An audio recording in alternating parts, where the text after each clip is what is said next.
Hello, everyone, and thank you very much for joining our engineer interview today with Bessie Matthews. My name is Scott, and I'm your host for today. Before we start, I just wanted to say thank you very much for signing up to this year's competition. For those of you who don't know, this is the Leaders Award competition, where we ask the question, if you were an engineer, what would you do? Pupils from the ages of 3 to 19 anywhere in the UK can join, and every person who takes part will receive a named and graded certificate from a real life engineer, just like the ones we interview. During these interviews, we're going to be speaking with engineering professionals who work on loads of different projects, all of them showing the wonderful, interesting, exciting things that happen when you work in the world of engineering. Our special guest today is going to give a presentation all about life as a freight train driver, and then we're going to open up to the audience for questions. If you do have questions, please type them in the chat. And if you can include your name and school name, I'll be sure to read that out as well. But that's enough from me. I'm now going to hand over to Bessie, who's going to start her presentation. Hello, thank you, Scott. Appreciate that. My name is Bessie. I am a freight train driver from I like to say the South Coast. I'm from Hampshire and I drive trains all the way from the south up into the north and I deliver lots and lots of stuff, but we'll get into that. I'm going to share my screen and hopefully that goes well. Wonderful. So this is my presentation. What does it mean to be a freight train driver? That's little me, and we're going to be talking about trains and locos, wagons and cargo, dangerous goods, and engineering works. So we'll begin. So this is me. These are the trains or locos that I've driven, or just some of them. I've been driving for 4 years. I started as a shunt driver when I started driving, which means that you just drive little engines around yards, trains around yards at a very slow speed, building trains, getting things ready for them to then go out into the big wide world. And you can drive at any time, especially with freight. So as you can see, I've driven trains in the rain with some really scary lightning up there. That was a great show to sit and watch. So that was on an engineering site. I wasn't moving, and I'll get into engineering sites a little bit later. In the middle of the night. So this week I've been working during the nights. So to see sunshine is just very weird. I feel like a little mole lady at the moment. I just come out at night time. And in the sunshine as well, which is absolutely beautiful, driving through countrysides during the day, seeing all the animals everywhere, seeing people going about their business. It's just a fantastic experience. I could talk about it for hours, but I won't bore you that. So there is a difference between trains and locos. So loco is short for locomotive. So when you look at this, a lot of people would think, oh, that's a train, but it's a loco. So a loco is just the engine. It's what gives your train power. These are some examples of locomotives. So you've got your class 66 and 70. You've got a class 69, which used to be a class 56. That's a great bit of recycling, I think. Class 67 and class 88, just again, a few examples because there are a lot of different locomotives. They can pull passenger trains, they can pull container trains, they can pull big stones, they just anything that you can think of, a freight train can pull it. And there's different freight companies as well. So we've got here GBRF, who I work for, Freightliner, DB, and Direct Rail Services, or DRS. So there's other companies out there as well. So you'll see lots of different locos out in the big wide world. So this is me. This is what I drive mostly, which is a class 66, which has 3,500 horsepower, which is insane. I did put it through a converter, which turns out that it is also 1.486 billion mouse power, which is just a simple thing. So it does make me laugh. That is a lot of mice.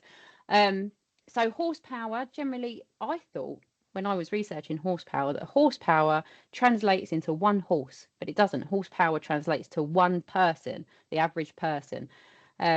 Horsepower is actually 12 horses. So 1 horsepower is 12 horses. Another little fun fact. But that means that 3,500 horsepower is just a very, very powerful engine. So again, we have here either a train or a loco. This is a train. So that is a locomotive at the front with wagons trailing behind, and that is a train. Even if you have one engine and one wagon, it is still a train. And even if you have two engines all on their own, driving, coupled together, that is still a train. So the difference between trains and locos is that locos provide the power and the trains are the combination. So as you can see, locomotive with the combination of wagons, that's a train, and a loco on its own is a loco. So we've spoken about the locos and we've spoken about how it can be a train, but what makes that train? There's different types of cargo and different types of wagons. So there are a lot of wagons, but I'm just going to quickly go over what you might commonly see if you're out and about, which is your open or your box wagon. You'll find in those lots of stone or what we call ballast on the railway. When you look at the tracks and you see all those pebbles everywhere or the big grey rocks, that's railway ballast. So these wagons can carry ballast, they can carry mud or what we call spoil, so anything left over from engineering works, and it can carry sand as well. You've got flat wagons, which can carry timber, so really, really long bits of wood. It can carry bits of rail, so you can fix or maintain the railway using these wagons, and they can carry railway sleepers. So when you look at the tracks, you've got the two bits of rail either side, and in between, going along, you've either got strips of wood or strips of concrete, and they are railway sleepers. They hold everything together. Then you've got your generic container wagon, and these can hold pretty much, again, whatever you can think of, excuse me, whatever you can think of, a container wagon has probably held it. So it can have anything from food to toys and parts for cars. It could have, oh, I can hear my dog complaining in the background. It can have dog harnesses in there and dog toys. And coming up for Christmas, trains can get very busy. The container trains can get very busy because the everything that you order online, perhaps, or anything that you see in the shops, they come over in containers and then get spread out all over the UK using our freight trains. And then you have tanker wagons, and these are really, really cool. So inside these, you can have oil, like crude oil, or you can have fuel like petrol or diesel. But most of the time, it is what we call dangerous goods. So it's all quite exciting and scary and thrilling. But what are dangerous goods? So it's a huge list of all these different things. It's a massive, massive, massive list, and we get a booklet as drivers to see what it is we're carrying. And on the side of tanker wagons, and sometimes you'll see it on the side of lorries as well, in that same like round shape. You'll get this sort of looking sticker, and it will have a number on it. And then you can look through this booklet to see exactly what it's carrying. So, for example, 1208 is petrol. These come in different categories. You have all the explosives, so all the ones along the top that I've pointed arrows at, they can explode.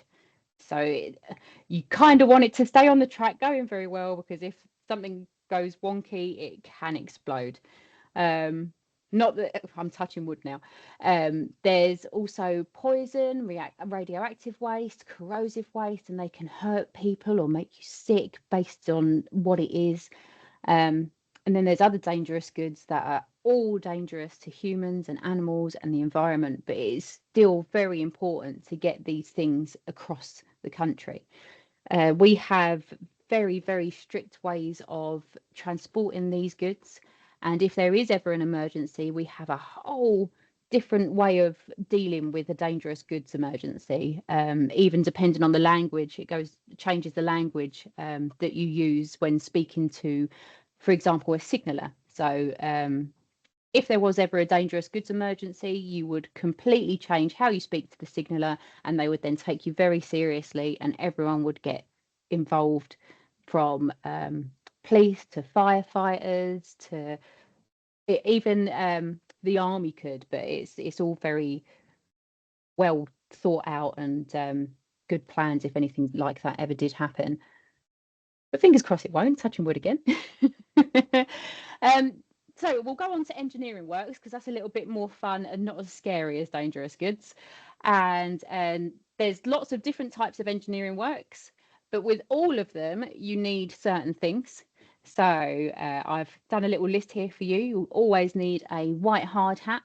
Sometimes you'll see people with blue hard hats, and blue hard hats mean that they're trainees. So usually people that work on the track, if they have a blue hard hat, that means they're a trainee. You always have to have your orange high vis on.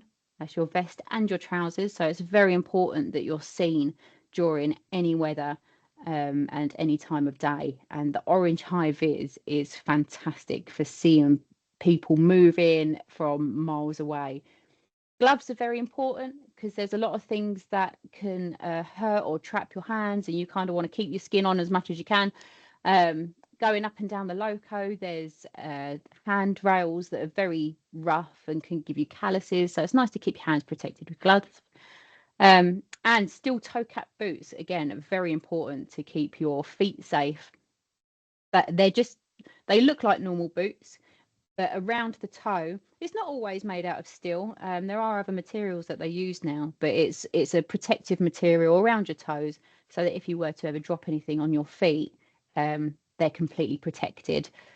And then you have your bag with you, preferably a bag with lots of pockets. And a lot of drivers you'll see, and also a lot of track workers and a lot of people on the railway, you'll see them with high vis bags. So when you're walking on the track, and you've got your bag on, you want your back to be as high vis as the rest of you. So you have high vis bags. And in those bags, oh my goodness, so many people have so many different things in these bags. And sometimes it's quite fun to ask each other what you've got in your bag today. But we've all got the same things that are important. So we've all got railway keys to open different gates, because you travel all over the UK at engineering works, and all the gates have got different locks. So you've got a big collection of keys, so you can get into all these gates. And everyone carries a torch. Not everyone carries one that can show a red, green, and a white light, but it is preferable. They're called bardic torches, but that goes way back when the railway started, and they look very different now. But you can also carry around red and green flags if that's easier. And then the most important thing is snacks, because you have to keep your wits about you. And if you start to feel a little bit fatigued, you could possibly be hungry, so have a snack, get that blood sugar rising, because you need your wits about you. And it's always good fun to just sit having a snack every now and again. So here's some pictures from engineering works. In the top left, that big, well, is it a train? Is it a loco? It's something completely different. This is a tamper, and a tamper is used at engineering works. And it's a very clever machine. It can move the ballast. So those railway rocks that we were talking about earlier, it can move the ballast underneath the sleepers, which is the either concrete or the wood bits in between the rails. And it can either raise the height of the track, or it can move the track sideways. They're very, very useful machines to maintain the railway. And then on the top right, you have the fantastic ground staff welding the track. So their job is, oh my goodness, completely beyond me. But on the surface of it, they slice the track so they can take bits in and out, replacing bits, fixing bits. So in the middle, you'll see that big spark, because they're using really hot, almost like flames to slice through the track. And I've circled, hopefully you can see where the track had already been sliced on the other side. It's fantastic, but very bright. I had to look away when I took that photograph, because it is very, very bright. Bottom left, there's a whole train full of railway sleepers being delivered to an engineering site. And those sleepers, again, like I've drawn a little diagram of the either wood or concrete holding tracks together. And then on the right hand side, these wagons are called ballast hopper wagons. And they are absolutely filled to the brim with the railway rocks, the ballast. And on an engineering site, you can travel up and down for miles, tipping, oh, excuse my dog in the background if you can hear that, tipping the ballast out to freshen up pretty much the tracks, because after a while the ballast can squish down and we don't really want it squishing down. We want it nice and fluffy and fresh. So the ballast hopper wagons tip out the ballast where it's needed, and then the railway is nice and fresh and maintained. So good timing for the dog to start crying at me, because that is the end of my presentation. So what does it mean to be a freight train driver? Being safe is the most important thing, even more important than snacks. Being safe is up there. Transporting goods, it is such a nice feeling to know that you're helping move things all over the country. And around Christmas time, I like to think that I've sat there and helped Father Christmas move toys around for everyone, which is a really nice feeling. Traveling to lots of places. I get to travel to loads of places all over the UK, seeing towns and cities that I've never seen before. During my break, going and trying loads of new food that I've not tried before. So it's little things like that as well that you don't really think of when talking about driving trains. Helping to build and maintain the railway. It is such a fun thing when I'm out on the trains with my family or my friends, seeing parts of the railway that I've been there for during engineering works and pointing it out and going, I helped make that.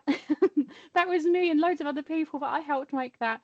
And yeah, the whole thing, just the whole job is so much fun.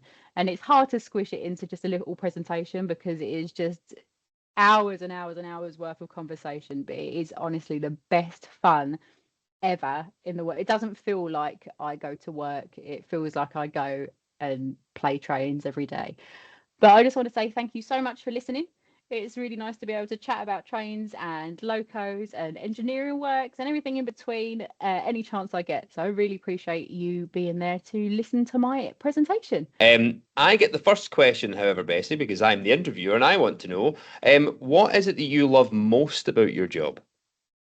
Oh, wow, that is a brilliant question because it changes day to day. Sometimes it's working with the people that I get to work with, so a lot of ground staff, a lot of signallers. Other times it's just the pure feeling of the sunshine coming through, the window Ooh. open, going at 75 miles an hour. It's brilliant. Other times it is not even the train driving itself, it's the travelling to and from different trains that I'm either picking up or dropping off. So there's just so much that I love it, just absolutely love it. So we've got some more questions coming in. This one's from in the chat. This one's from BFC Cornwall. What track would you reopen in the UK if you could pick any to drive your train on? And also, do you drive solo, or is there another driver there supporting you? So that's a good question about the closed track. I used to work in Ipswich and I started as a guard, or the person that walks through the train, asking for tickets and opening and closing doors. And when I worked at Ipswich, there was a line that I worked Ipswich to Felixstowe. And around Felixstowe, there is another station called Felixstowe Beach. And I believe freight trains still run in that area, but it is closed for passenger work. So I suppose it's a Ooh. technicality. But if I could ever drive anywhere, I'd love to just do that tiny little line between Ipswich to Felixstowe and Felixstowe Beach. um, I do drive all on my own. When I first started driving with GB Rail Freight, I was a trainee driver. So for the first 6 months there, give or take, I was with another driver while they taught me how to drive trains. Ah, right. So it's almost like you're trainee, you get someone else there, but once you know how to do it, you're out on your own. Yeah, yeah, and it is so scary as well. And it's one of those things. That's another thing actually that I really love about the job is learning how to trust and believe in yourself. And I've gained a lot of confidence in myself in the last 6 months. Um, which is it's a great feeling to, if something happens, you have to know exactly what you're doing. Everyone's got the trust in you because they've let you go out and do it on your own, and then it's just getting that trust in yourself, which is just, yeah, it's a fantastic feeling. Well, speaking of driving trains and that trust in yourself, and sort of, as you see, been doing this for 4 years now, we've got a couple of questions in from two different people, but it's the same question. Would you ever go over to driving passenger trains? I love freight so much, because it makes me feel like it's old railway. So the railway has changed very much over, the last, well, next year is Railway 200. So the railway's been around for over 200 years, but in service for people for 200 years. Um, but in that time, it has changed so fast. And in my lifetime, the railway was very different. It's more modern these days. So I find that with freight, it reminds me more of what it must have been like in the old days. It's very hands-on. You get to climb in and out of stuff, travel around places that a lot of passenger trains won't go to. You get to pull points. So that means you get to change what direction the track's going.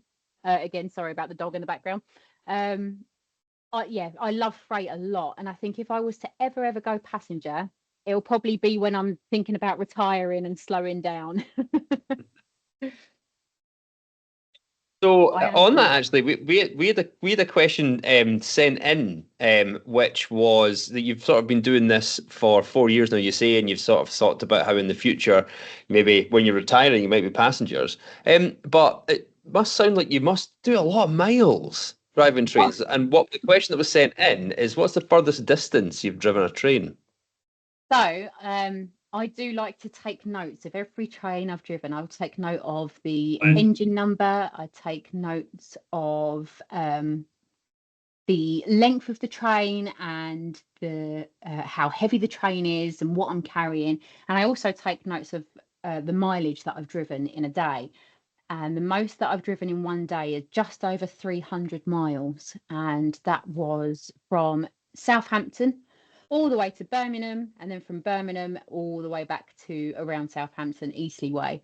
And it doesn't feel like you've traveled 300 odd miles. It just, because you're just having so much fun, the time goes really quick, and suddenly you're back home again. And it's like, oh, what a brilliant day. Oh, we've got another few questions in. I like this one. Is there any countries other than the UK you'd like to drive trains in? I would love to drive trains in Australia. I think Australia would be fantastic because they're very similar to the UK, but with, that just, I've never been to Australia. It's only what I've seen on television or on the internet, but the country just looks absolutely beautiful. And to see something like that from your front window as you're going along, that would be the dream. Imagine there's lots of open space in Australia as well that the train lines go through. It's huge. Yeah, absolutely. I think even I would even love it if there was a spider on there with me, it'd just be part of the experience. You're braver than I am. We've got time for a few more questions. This next question comes from Alaris, and she asks, "Are there any advancements you would like to see be made to trains in the future?" That's also a very good question. There's a lot of things that are coming, um, and a lot of plans coming. So things are going to be very different still again within my lifetime. If I could change anything, um, so train drivers and a lot of people who work on the railway, they have to have full colour vision. Um, and it's very important because you're looking at different colour signals throughout the day. If I could change anything at all, it would be that there is a system put in place that you don't need to have full colour vision to drive trains or to work on the railway. There are a lot of people out there who want to work on the railway or drive trains, or not just work on the rail per se, but I mean on safety critical jobs where you have to look at signals. Um, Yeah. there are a lot of people out there that are colourblind and can't do the job that they really want to do, and they would be absolutely fantastic at it. So if I could change anything, it would be that there's a system out there that they could do that. Wow, I had no idea. But yeah, you're right. There'll be lots of people out there who have the talent and the desire, and they just really want to work within rail, and this is stopping them. So yeah, I'm on your team. Let's hope they find a solution to that. Yeah, I hope Um, so too. so just looking at the time, I think we've got time for one more question. And this question is, what has been the highlight of your train driving journey so far? Oh, wow. That there has been so much. Driving trains has opened a huge amount of opportunities for me. I've got to go and I've had the opportunity to go and speak to people in Scotland about driving trains, and I've met fantastic people. I wrote a book. I've won awards and got to dress up all fancy. So there's been a lot of highlights in such a short time. But I think the biggest highlight for me is getting the phone call of on the day that I got offered the job and knowing that this is it, this is my dreams come true. I'm finally going to do it. And even though I'd not even driven a train yet, it's still such a memorable day seeing that little phone number pop up, answering the phone, and my manager saying, "Would you like to join us to drive trains?" And I was, oh my goodness, yes, please. Thank you so much. Oh, that's you know what? That's a lovely highlight because it's meant that everything else that you've enjoyed afterwards came because of that phone call. Yes. I love that. Yeah. And I think on that lovely moment, I think we will bring this interview towards an end. I would just like to say a massive thank you very much to Bessie for giving us plenty to learn about when it comes to freight train driving. But of course, thank you to everyone out there for joining us for this live interview. Because now, I hope you're inspired. It is your turn to come up with your own engineering ideas. Remember, you can send them into our offices once you've finished so we can get certificates sent out, and then hopefully we'll see you all in person at the end of the school year at our public exhibitions. Now, our service delivery team are on hand to support during the competition while you run this in the classroom. So, if you have any questions, please don't hesitate to reach out to them. Caitlin, Jess, Beth, Louise, and Josh are all there to help. This year, we're also hosting our Teach Meet sessions, which is where you get a chance to meet the team who created the resources. So you can ask them any questions and get any guidance on how to run this in the classroom. We have a Teach Meet meeting at 4:30 p.m. on November 14th. But for now, I just want to say thank you very much to everyone for joining us, and a massive thank you to Bessie. And remember, if you were an engineer, what would you do?